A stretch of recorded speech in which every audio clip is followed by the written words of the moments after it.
And we're back here at Law and Crime. I want to take you right back live to the courtroom in Pensacola, where we are hearing this interrogation video from July 31st, 2015. This was 3 days after the alleged murders and right after the bodies of Donald Hartung's mother and two brothers were discovered. Let's listen to the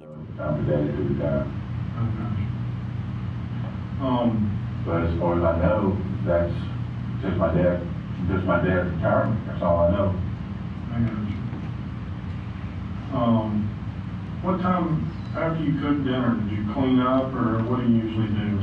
Yeah, Put up the dishes or whatever. I always help John do the dishes. We put them we put the pots in the sink, and we put the plates in the dishwasher, and then I always help him do the wash their clothes. Did y'all wash clothes that night? Yeah, and then we put them away. Whose clothes did y'all wash? Your mom's? And Everybody. his? Yeah, everybody. Did you bring your clothes over there and wash them? No, I wash my clothes mine. Oh, okay. All right. So y'all did laundry and put up the laundry? We did laundry and put away the laundry. And we ate. About what time did y'all eat? Probably about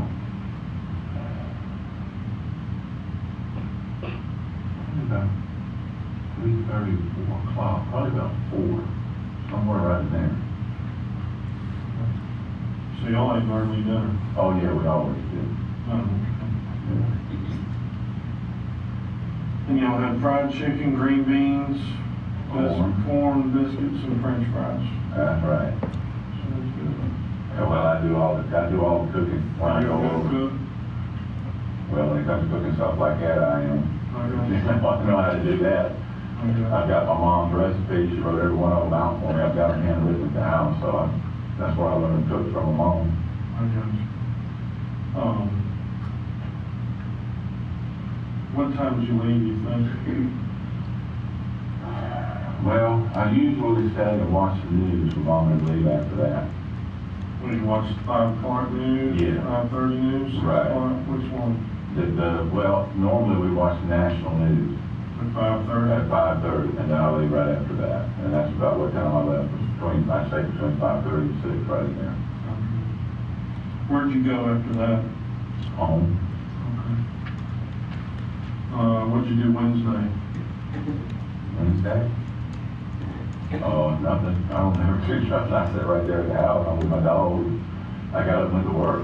What time do you work on? I work 3 to 11. Oh, you work the evening shift? Yes, sir. And do you work evenings Wednesday? Yes, sir. Did you talk to anybody in your family Wednesday? No, I didn't. Why not? Well, I don't usually talk to them. Oh, okay. I just didn't. I might call Mom every once in a while. Let me ask you this, in a week's time, how often do you talk to your mom or your brother? Usually, I might talk to her maybe on the phone once a week, and then I'm over there. They know I'm coming every Tuesday. Okay. So are you off every Tuesday? I'm off Mondays and Tuesdays. Mondays and Tuesdays. And the rest of the time you work 3 to 11. Have you tried to get a hold of your brother or anybody since Tuesday? Have you called anybody? No, I haven't called anybody. I haven't tried to call my brother. The only phone calls I made, I think I called the bank. Okay, you haven't tried to call your mom either? No, well, yeah, I did. He asked me to call her today when he got over there, so I called her when he came over, but Who? the sheriff's deputy. Oh, okay. Yeah, he asked me to call when he came over to see if I could get him to pick up the phone when he came over and woke me up. Okay. And I called and nobody answered, so. You think that was weird? Yeah, because Mama always answers the phone. Mama's always there. She's always home. So she get around? Well, yeah, but you have to be careful. She falls. She'll fall on you if you're not careful. Okay. Does she have a little walker or anything? No, she don't have that. But she'll, every once in a while, she'll lose her balance and fall.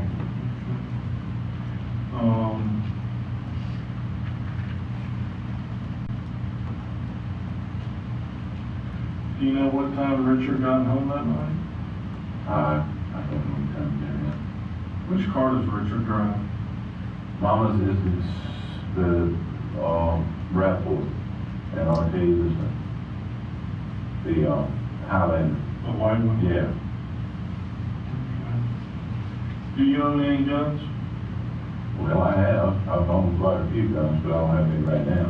You know, Yes. when was the last time you owned a gun?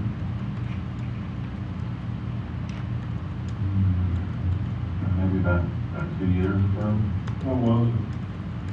It was a Smith & Wesson 40 caliber. Like a semi-automatic pistol? Yeah. What'd you do with it?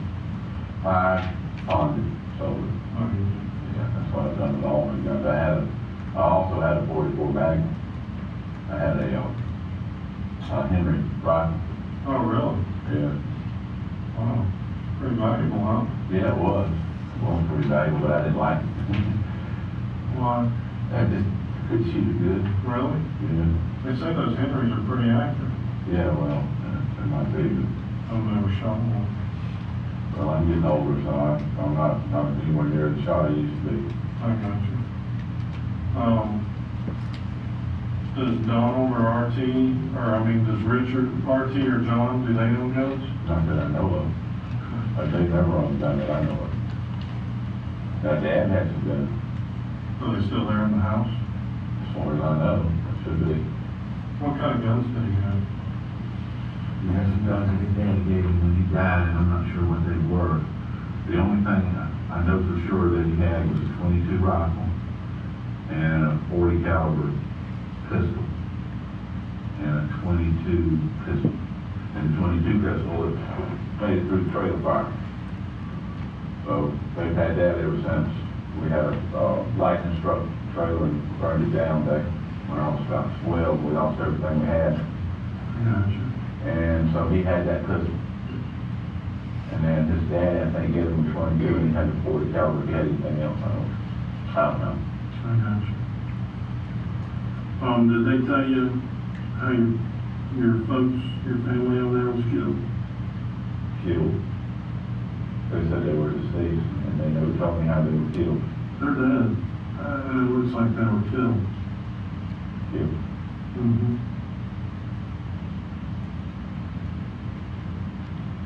How were they killed? It looked like they were shot. Shot. Mm-hmm. How was that? Well, it looked like they were shot. It's hard to tell because there was a lot of clothes on top of them. Clothes on top of them. Mm-hmm. Oh my God.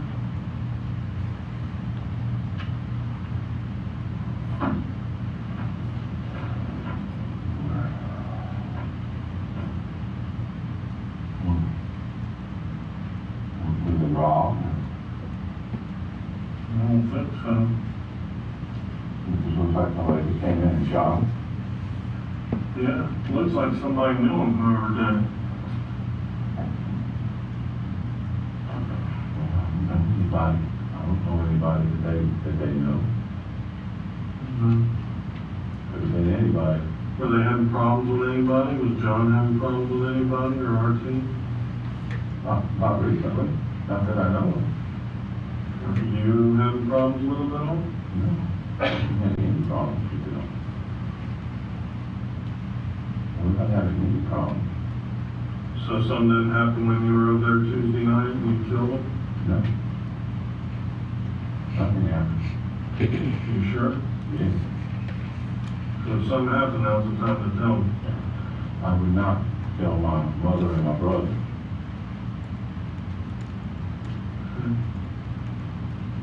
I mean, why would I do something like that? I don't know. I don't know.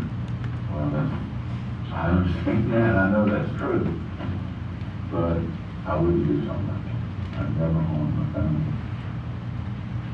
Let me ask you this, do you have a key to the house? I sure don't. Why not? Well, I don't know. They just never give me one. I don't reckon they figured there was any need to. When was the last time so the last time you were at that house was Tuesday? Tuesday. Always on Tuesday. That's when I always go over there.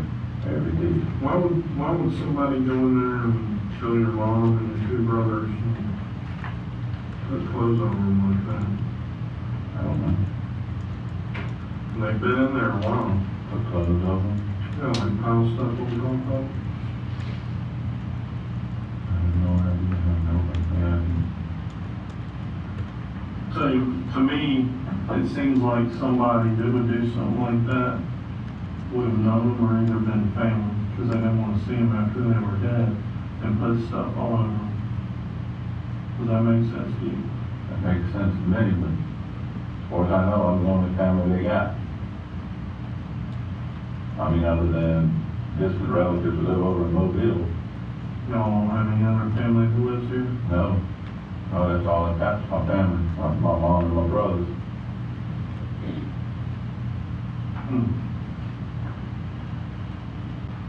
Why would somebody want to kill them? How would I know? I don't know why anybody would want to kill them.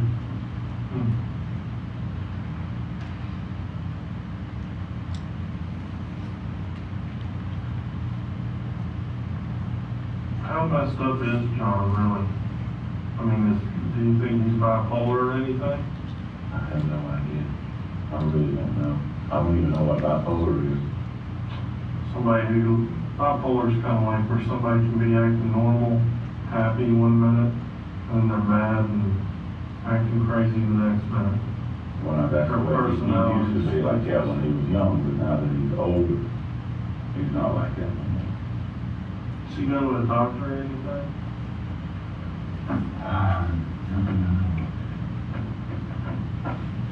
Yeah. I know who the family doctor is. Who is that? Dr. Donald Clayton.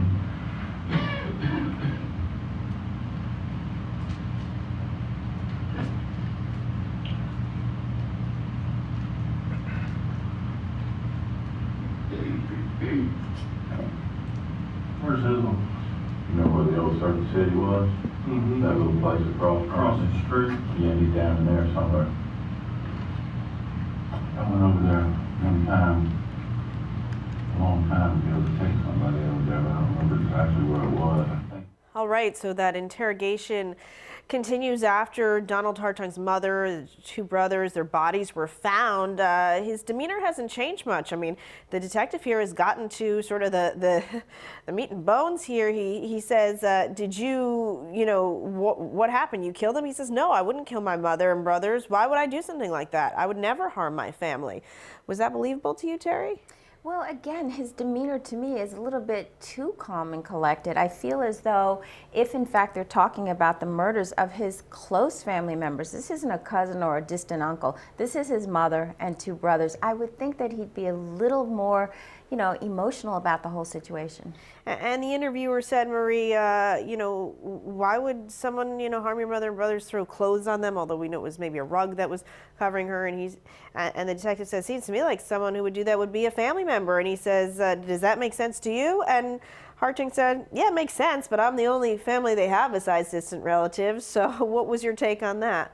It's funny because he's here being interviewed because he's obviously a suspect and he's acting as if he's not. And not to give them any inkling of someone else it might be, I think is a mistake because then it only falls on himself. Right. I was impressed with his demeanor. I did notice him starting to fidget when they first started talking about the last time he saw his family. Interesting. So I do think he's a little uncomfortable, but he is cool as a cucumber. That's for sure. All right, we're going to take a quick break, and when we come back, much more of this. We'll see if he continues to keep his cool. Does he continue to keep his cool, or does he start to break under the pressure? We'll see. Stick around.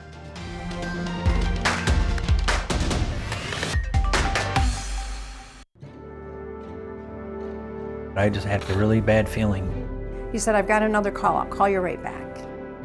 And I'm still waiting. The teen said he was going on a camping trip but never returned. I broke down. I said, somebody needs to help me. I'm Nico's mom. I'm doing this because I want to find my son.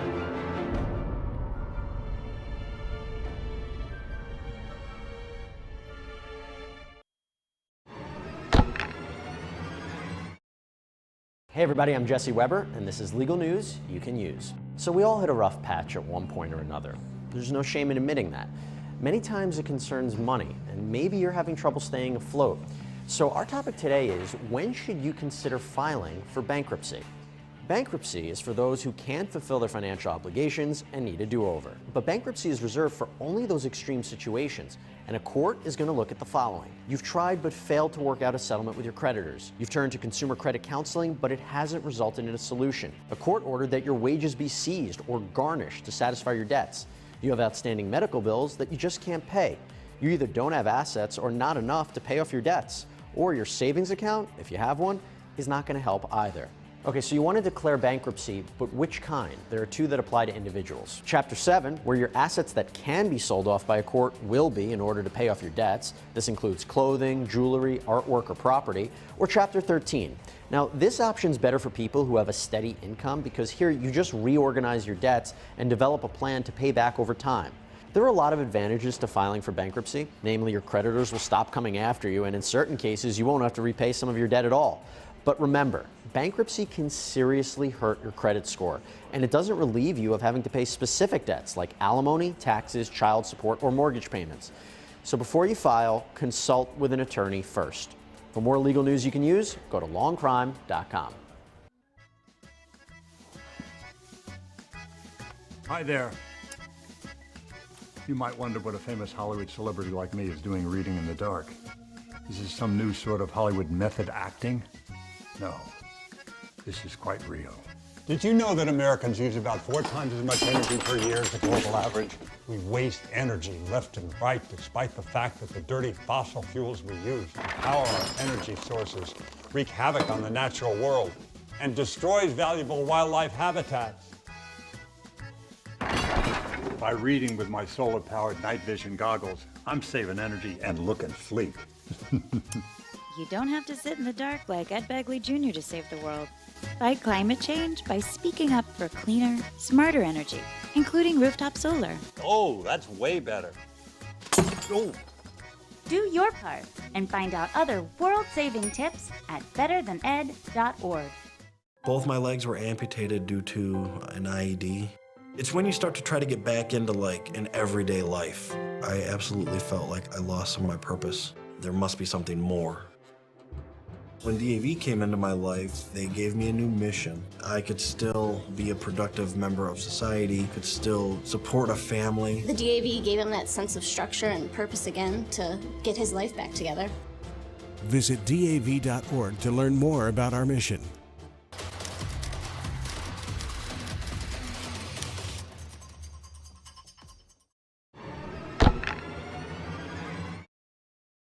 Video, Donald Hartung, you see on the screen there, being questioned about the murders of his mother and 2 brothers just the day that their bodies were found. Let's go back in and listen live.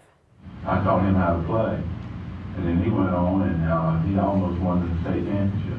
He went to up in where we live up in Virginia. He almost won the state championship. He came in I think 2nd or 3rd. How old was he then? Junior high age. So 13, 14? Yeah, that's what I think. I think he was about that age, yeah. Why didn't you try and win it? Well, I mean, I was better teaching him how to play. Once he learned how to play, he was better. Yeah, he was way better than me. I mean, I couldn't beat RT no more. Really? He was a great chess player. What else did he like to do? Sports playing? Or just hobbies in general? What did he like to do in life? I don't really know of anything that he particularly did, you know? Well, I mean, when you were growing up. Oh. Kids, what did y'all do? Well, that was a long time ago. We used to play soldier, you know, play like we were in the army and stuff like that, you know. We used to have little plastic men set them up, throw marbles at them, you know. Right. Pretend like it was armies battling, see if we could knock over all the other guys first. I got you. You know, and then, where did John fit in all this? Did he participate with y'all, or? No, not too much, not John. John, he was in special ed. He was, I think Mom said, the only thing I know from Mom told me, she said he was hyperactive and he was taking Ritalin. I remember that. I don't know if I don't think he still takes Ritalin. If he does, I don't know it. So, but it was a struggle to get him up, get him through school. Really? Yeah, it was. My mother was very proud of that, the fact that John made it through high school. What did he do after high school? Well, he went to work. And I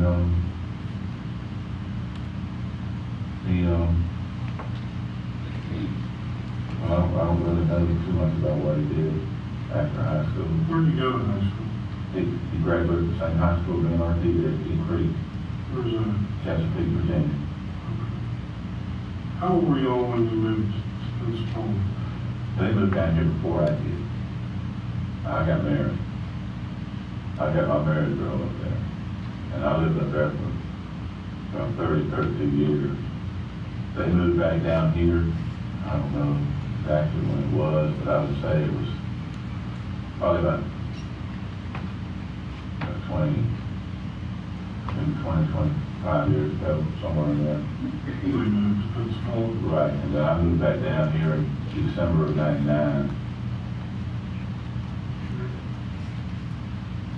So you've been here 15, 16 years? Yes, sir. No. And that same house right there. What did you do up in Virginia? What was your job? I worked for the city of Virginia Beach. Doing what? I was printing. What does a printer do? What I did was I run high-speed electronic printing equipment like Xerox machines, like DocuText and 9900s. And we put together everything that the city needed in the way of paper. So were you kind of like in the IT department where you... It's similar to it, but it was really a print shop because we also had roller pressers in there. We had the mail rooms in the back of it. Right. We had roller pressers, and we had roller presses in there too. And then there was an electronic section in it, so it was a print shop. You said you were married. How long were you married? I was married for 18 years. Really? What happened with that? Just fell apart. Where is she now? Well, I don't know. I would imagine she's probably in Chesapeake, Virginia. That's where her family is. Not having kids? We have one son. Where's your son? My son's in Virginia Beach. What does he do? Last time I talked to him, he works for Geico. Insurance? Yeah. Are you close with your son? No, we're not. I only talk to him every once in a while. And in fact, I haven't talked to him it's probably been 2-3 years. Why? I mean, if you don't mind me asking why that. Well, he just, after me and his mother broke up, he went in the Army. You know, and then I guess I think he kind of took his mother's side in the divorce thing, so. Really? That's what I think. I'm not sure, but. John, But anyway, he was in the Army, and then when I moved back down here, you know, I haven't seen him. He was in Fallujah. Spent 18 months in Fallujah. how old is your son? Don was born 79. So he's 36. Yeah, about that, 35, 36. He was born in April, so 36. Why'd y'all end up getting divorced? Was it a nasty breakup, or y'all just kind of decided to get divorced, or what? We just kind of decided to get divorced. There wasn't anything really nasty about it at all. So why do you think he would just take his mom's side? Did he felt like you abandoned him, or? Well, yeah, because I moved out. I moved out to Virginia Beach. You know, Now, did you still have contact with your son while he's growing up? How old was he when y'all divorced? He was 17, 18. So he's almost grown. Yeah. He was 17, I believe. Did you still have contact with him? Oh, yeah. You know, I had contact with him until I left Virginia. And then what happened when you left Virginia? Well, you know, I tried to get him, come down and visit him, couldn't get him. come down. I talked to him every once in a while on the phone, you know, and, you know, he would call me up every once in a while, and we would chit-chat. I asked him how's everything going, how his mother is, how his grandparents are, what's it like in Virginia, and just simple stuff like that. Yeah. We just weren't close.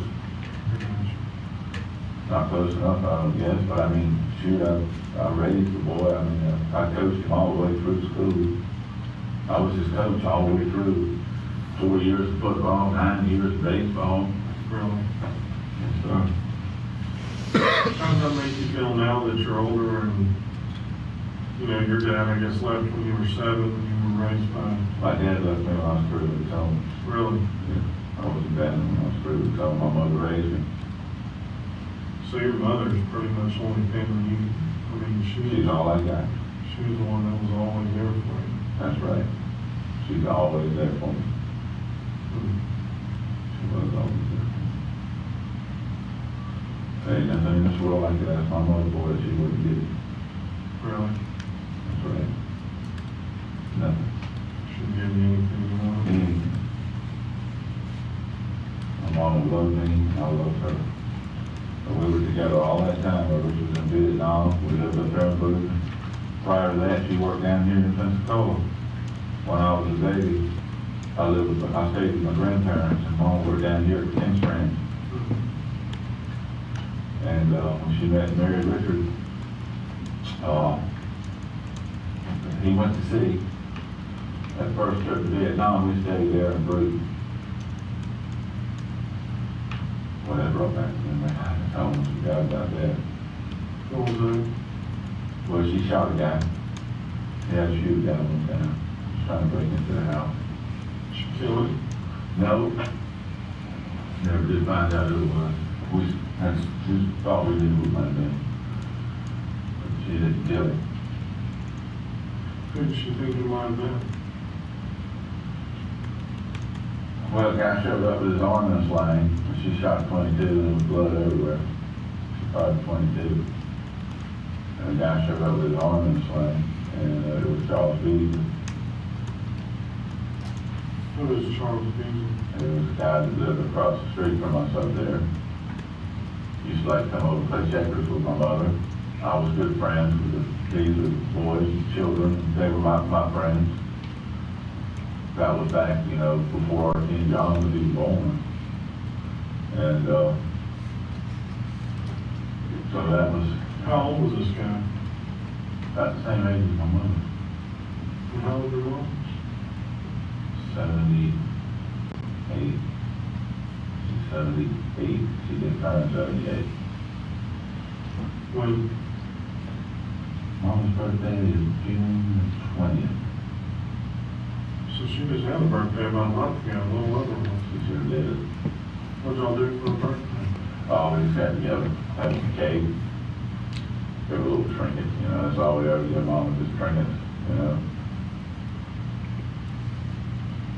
When did your dad pass away? Let's see, Daddy died about 2 years ago, 3 years ago.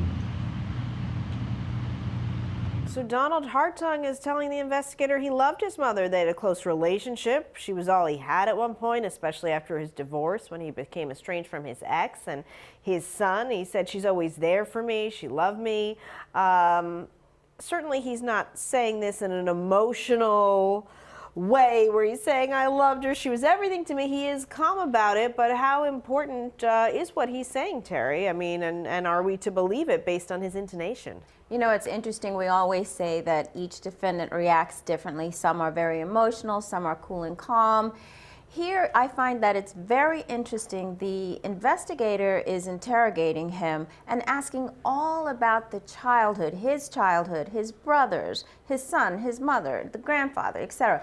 And it just really seems like he hasn't really, we've been looking at this now, 15 minutes, and he hasn't really asked about the crime itself. So I think one of the things that we're seeing here is, what type of family relationships did you all have, and what was the motive here? So I think that's what the interrogator's trying to find out right now. Do you agree, Marie? I agree. I mean, the motive is really key in any kind of prosecution case, and they're trying to figure out what is, if he did do these crimes, which it looks pretty damning, what his motive was. And very often it is about the money. You follow the money, but it is also crimes of passion. And there may have been jealousy between him and his two brothers, and maybe he did love his mother. You know, he may have very well loved his mother, but very often crimes of passion, you're killing people that you love, even though that's not love, right. But... It's a good point. So it's not that he's necessarily lying, right? They're not mutually exclusive. Well, right now it looks like he's got a piece of paper from the arrest report. We know he was asked to draw a diagram of his mother's house. So we're going to take a quick break, and when we come back, we'll take you back live inside that.